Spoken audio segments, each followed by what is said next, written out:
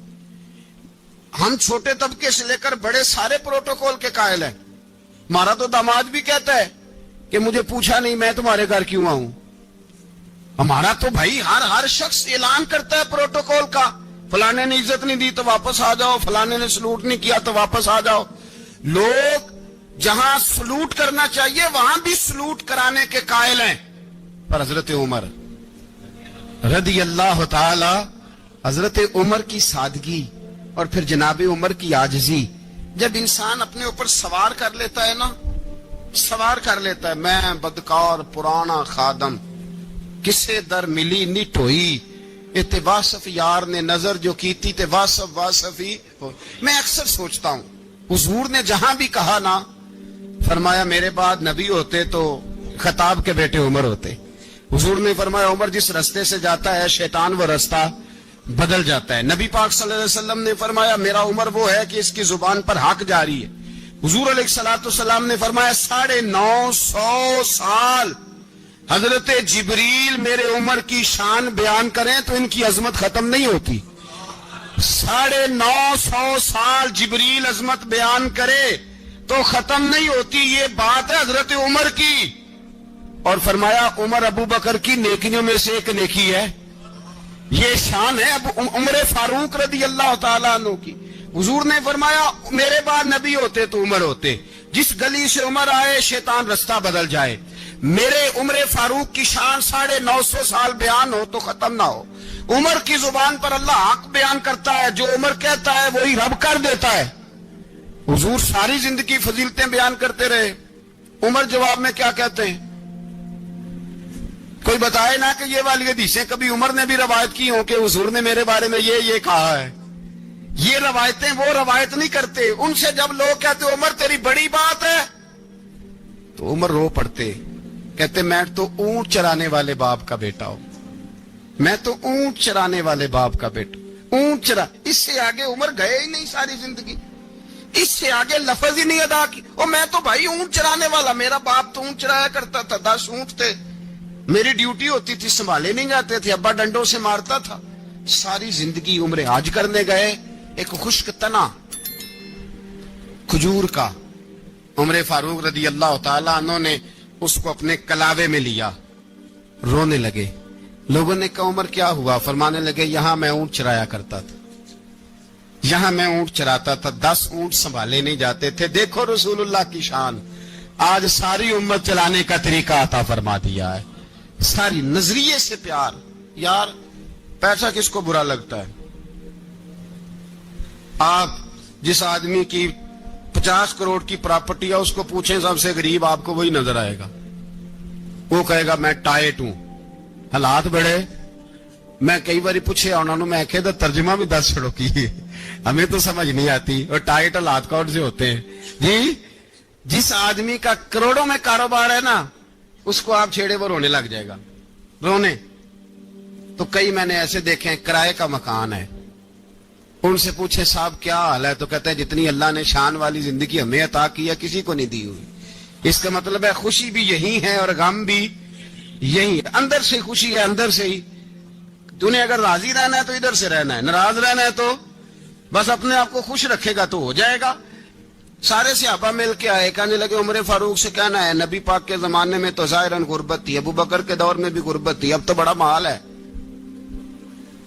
عمر سے سفارش کرو کہ عمر نیا کرتا پہنا کرے. ملکوں کے سفیر آتے، عمر وہی پھٹی پرانی چادر اوڑھ کے اور وہی کئی جگہ پہ پیوند لگے سوٹ پہن کے سفیروں کے سامنے بیٹھ جاتا ہے. عمر کو مشورہ دو، طے ہو گئی بات.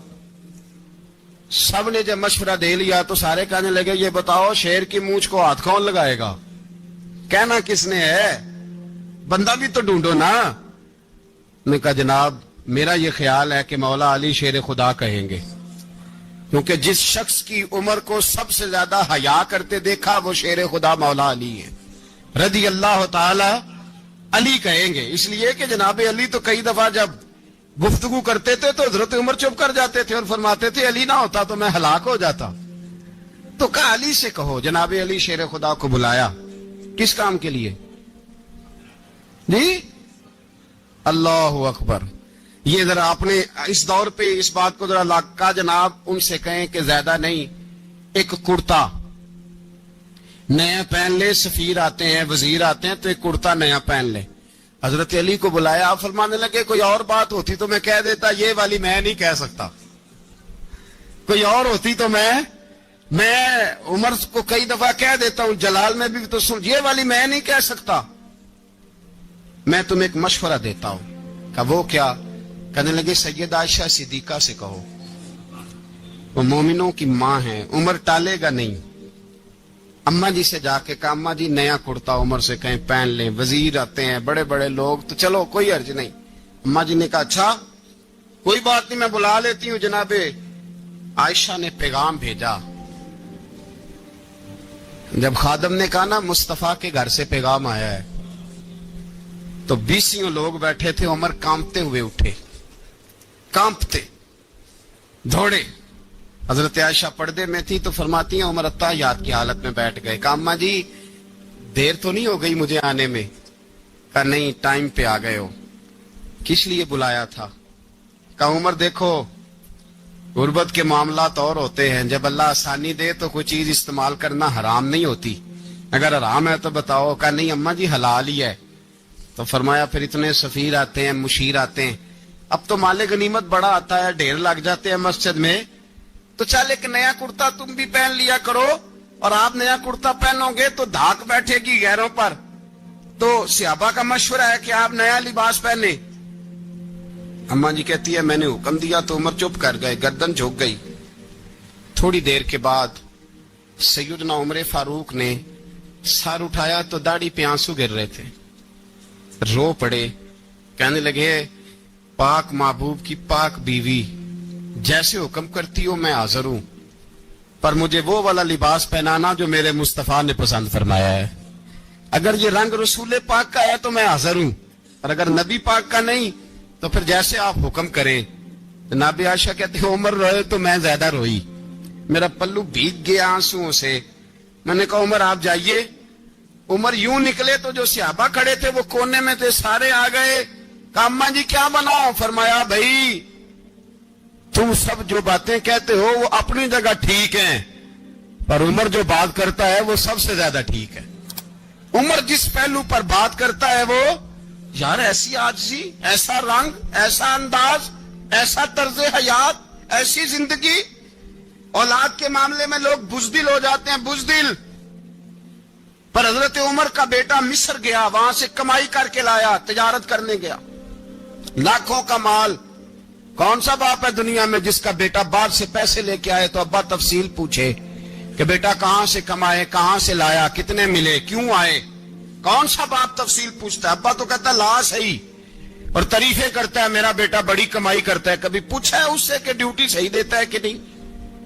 کبھی پوچھا ہے کہ تو ایمانداری کی روزی لاتا ہے کہ حرام کی کماتا ہے؟ یہ باپ کی ذمہ داری ہے، یہ اماں کی ذمہ داری ہے. پھر کہتا ہے بیماری کیسے آ گئی، پریشانی کیسے آ گئی؟ تو نے کبھی سوال کیا اپنی اولاد سے؟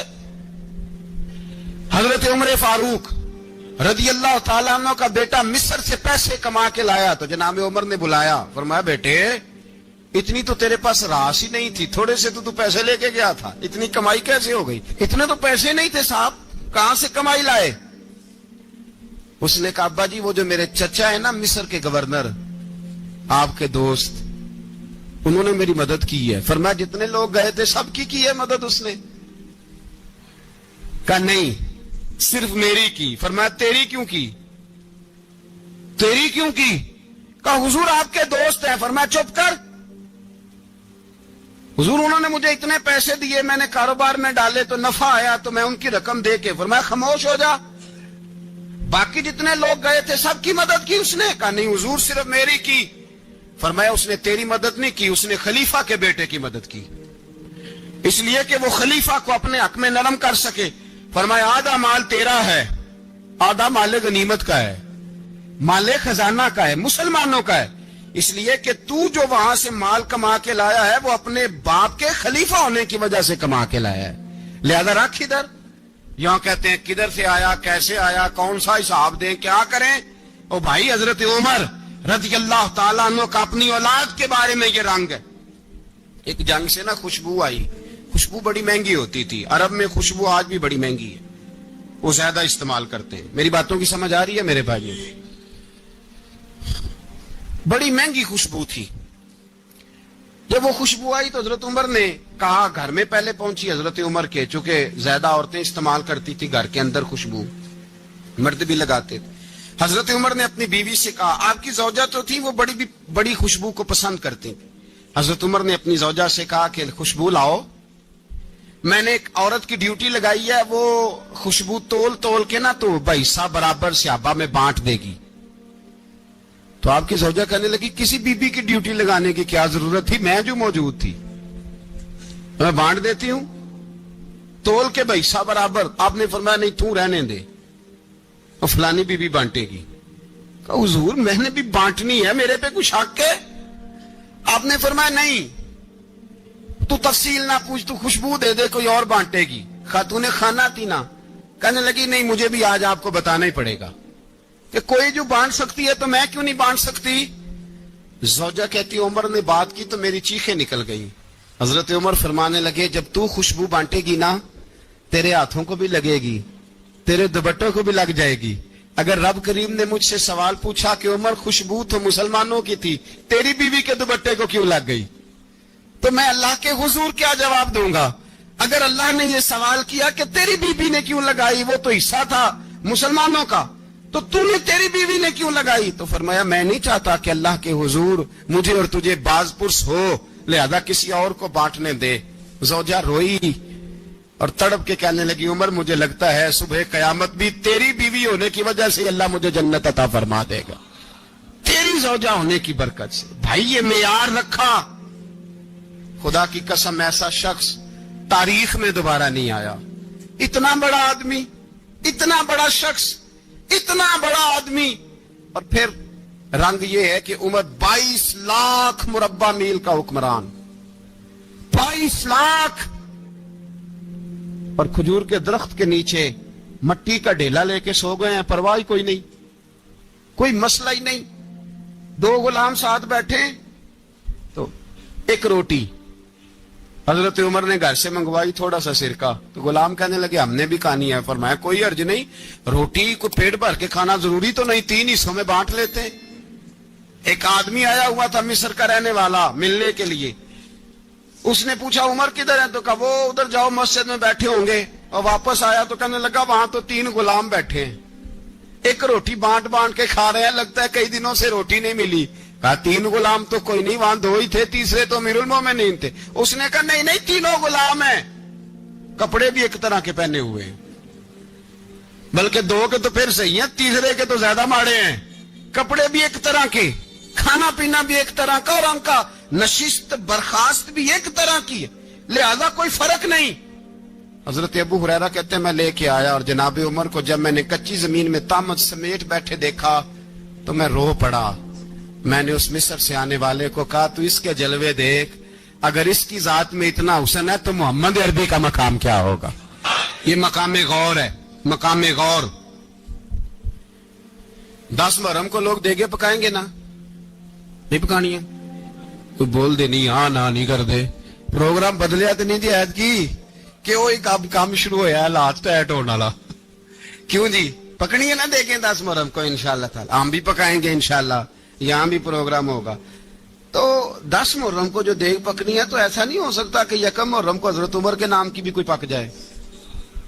اگر امام حسن حسین کے نام کی دیگیں پکے تو جو امام حسن حسین سے پیار کرنے والے ہیں, جو امام حسن حسین سے, ہم لوگوں نے بھی عجیب رٹا اپنایا ہے نا, ہم لوگ بات کا ایک پہلو دیکھتے ہیں دوسرا نہیں دیکھتے. حضرت امام حسن اور حسین کو بھی نبی پاک نے شہید کہا, اور جناب عمر کو بھی رسول اللہ نے خود شہید فرمایا. فرمایا شہید ہے, خود فرمایا اپنی زبان سے کہ یہ شہید ہے, خود میرا عمر شہید ہے. تو ان کے نام کی دیگ نہیں پکنی چاہیے, اس طرف نہیں ہماری توجہ ہونی چاہیے. اور اہل بیت نبوت, یہ بات میں پہلے بھی کرتا ہوں, آج پھر کرنا ضروری سمجھتا ہوں. اہل بیت کا پیار سن لو کان کھول کے, اہل بیت کا پیار اگر ہمیں کسی نے سکھایا ہے تو سیدنا عمر فاروق نے سکھایا ہے. اہل بیت نبوت کی محبت اگر کسی نے سکھائی ہے تو کس نے سکھائی ہے؟ بول کے بتائیے. حضرت عمر نے، اہل بیت کا پیار ہمیں حضرت عمر نے بول کر کے سکھایا ہے. بھائی یاد رکھیں، کسی کی طاقت نہیں تھی دم مارنے کی حضرت عمر کے سامنے، طاقت ہی نہیں تھی. کیسر و کسرا کانپ جاتے تھے، جرأت ہی نہیں کرتے تھے حضرت. اور ہمارے تو تعلقات بڑے ہیں نا غیروں سے. حضرت ابو موسیٰ اشعری رضی اللہ تعالیٰ عنہ فرماتے ہیں میرا منشی عیسائی تھا. وہ کاتب کہتے تھے وہ لوگ، میرا حساب کتاب عیسائی تھا. تو فرماتے ہیں ایک دن میں نے وہ سارا حساب کتاب لین دین کے حضرت عمر کو دکھایا تو فرمانے لگے جس نے لکھے ہیں اس کو بلاؤ. کہنے لگے ضرور مسجد نہیں آ سکتا. کیوں نہیں آ سکتا؟ کہنے لگے وہ عیسائی ہے. کہتے ہیں حضرت عمر جلال میں آ گئے. آپ فرمانے لگے جنہیں رب دور کرتا ہے تم کیوں قریب کرتے ہو؟ جنہیں اللہ دور کرتا ہے. فرمایا تم غیروں کو اگر عہدے دو گے تو اپنوں کا کیا بنے گا؟ اگر تم غیروں کو عہدے دو گے تو اپنوں کا. یہ سوچ ہے جو آج برما کے مسلمانوں کے لیے بھی ضروری ہے. کہا اگر تم غیروں کو عہدے دو گے تو اپنوں کا. ہم نے غیروں کو عہدے دیے تو دیکھا نا اپنے کس طرح کاٹے جا رہے ہیں. غیروں کو جو عہدے دے دیے جرانے سارے غیروں سے. روز دعویٰ ہوتا ہے چین ہمارا سجن ہے، چین ہمارا دوست ہے. او بھائی دوست ہے تو اس سے کہو نا کہ برما تو تمہاری ایک چھوٹی سی ریاست ہے، چین کے بغیر تو وہ سانس بھی نہیں لے سکتا. اس کو کہو نا اس حکومت پہ دباؤ ڈالے. لیکن ہم لوگوں نے غیروں کو عہدے دیے تو اپنے پس گئے. حضرت عمر کہتے تھے ذمی کا ہم ادب کریں گے. ذمی کافر کا ہم، ایسا کافر جو مسلمان ریاست کو قبول کرے، بدامنی نہ پھیلائے. ایک آدمی کو آپ نے دیکھا آنکھوں سے نابینا ہے اور بھیک مانگ رہا ہے تو حضرت عمر کو نظر آ گیا. فرمایا کون ہو؟ اس نے کہا میں یہودی ہوں. فرمایا بھیک کیوں مانگتے ہو؟ کہا جب تک تندرست تھا مسلمانوں کو جزیہ دیتا تھا، بوڑھا ہو گیا ہوں کیا کروں. حضرت عمر نے گھوڑے کی پشت پہ بٹھایا کافر کو، گھوڑے کی پشت پہ بٹھایا اور بٹھا کے مدینے لائے. حضرت علی شیر خدا وزیر خزانہ تھے. فرمایا علی اس کا وظیفہ جاری کرو. کہا یہ کون ہے؟ فرمایا یہ یہودی ہے لیکن یہ ہمیں جزیہ دیتا رہا، بوڑھا ہو گیا بیچارہ، بھیک مانگنے پہ مجبور ہے، ہماری حکومت کے اندر رہتا ہے، اس کا پورا وظیفہ جتنا خرچہ اتنا وظیفہ لگاؤ. حضرت علی کہتے ہیں میں وظیفہ لگا رہا تھا اور وہ میرے نبی کا کلمہ پڑھ رہا تھا، وہ رسول اللہ کا کلمہ پڑھ رہا تھا. یہ مزاج، یہ نہیں کہ کافر. حضرت عمر نے گورنروں کو خط لکھے تھے کہ زبردستی کسی کو مسلمان نہیں کرنا، جہاں ان کی عبادت گاہیں بنی ہو گرانی نہیں، کوئی مندر کوئی گرجا ضائع نہیں کرنا. اسلام سب کو جینے کا موقع دیتا ہے، پر بے ایمانو ظالموں بدذاتوں تمہیں یہ کہتا ہے کہ ہم تمہیں جینے کا موقع دیتے، تم بھی مسلمانوں کو جینے کا موقع دو. یہ جہاں بستے ہیں جہاں رہتے ہیں انہیں وہاں جینے کا موقع دو، انہیں بھی اللہ اکبر کہنے کا موقع دو، انہیں بھی قرآن پڑھنے کا موقع دو، انہیں بھی رسول اللہ پر درود پڑھنے کا موقع دو. ہمارے ملک میں عیسائی اپنی مرضی سے کھلے عام تبلیغ کرتے ہیں. یہاں تو چینل چلائے ہیں عیسائیوں نے. کسی مذہبی جماعت نے کبھی جلوس نکالا ہے کہ عیسائیوں کا چینل بند کرو؟ بولے نکلا ہے کہ نہیں نکلا؟ کتنے ظلم کی بات ہے. ہم جب غیر کو اتنا تحفظ دیتے ہم نے دیکھا ہے، مجھے 20 لوگوں نے عید پہ ٹیلی فون کیے کہ عیسائیوں کو قربانی کا گوشت دے لیں، مجبور ہیں جی، دروازے پہ آ گئے ہیں، ہمارے کام کاج کرتے ہیں. 20 لوگ، عام آدمی کے دل میں ان کا اتنا جذبہ ہے، وہ مسائل کا بیان کرنے ایک علیحدہ بات، لیکن ہمارے دل کافر کے حق میں بھی نرم ہو جاتے ہیں. تم کس قدر زیادہ بے ایمان ہو اور کفر کس قدر زیادہ ذلیل ہو گیا ہے کہ مسلمان کے حق میں نرم ہوتا ہی نہیں. اور اس سے بڑے ذلیل وہ ہیں جو ان ذلیلوں کے سپورٹر ہیں. وہ کسی عرب ملک کے حکمران ہو یا کسی اور جگہ کے، وہ بڑے ذلیل ہیں جو ان ذلیلوں کے سپورٹر ہیں، جو برما کی بچیوں کے قتل پر اپنی حکومتیں چمکا رہے ہیں. انہیں شرم نہیں آتی. اس قدر مسلمان تڑپا ہے لیکن ان بے غیرتوں کو ذرا ہوش نہیں آئی. اور یہ ان کے کماش، ان کے دلال جو ہر جگہ ان کی سپورٹ کر کے اپنی حکومتیں قائم کرتے ہیں، بے ایمانوں کو پتہ نہیں کہ کب ان پر اللہ کا عذاب اترے گا اور کس طرح ان کے پرخشے اڑیں گے. تمہیں اپنی ذلت اور رسوائی نظر نہیں آ رہی کہ زمین کس طرح تمہارے لیے تنگ ہو گئی ہے؟ اس سے زیادہ اور تمہاری رسوائی کیا ہوگی؟ ڈرو اللہ سے.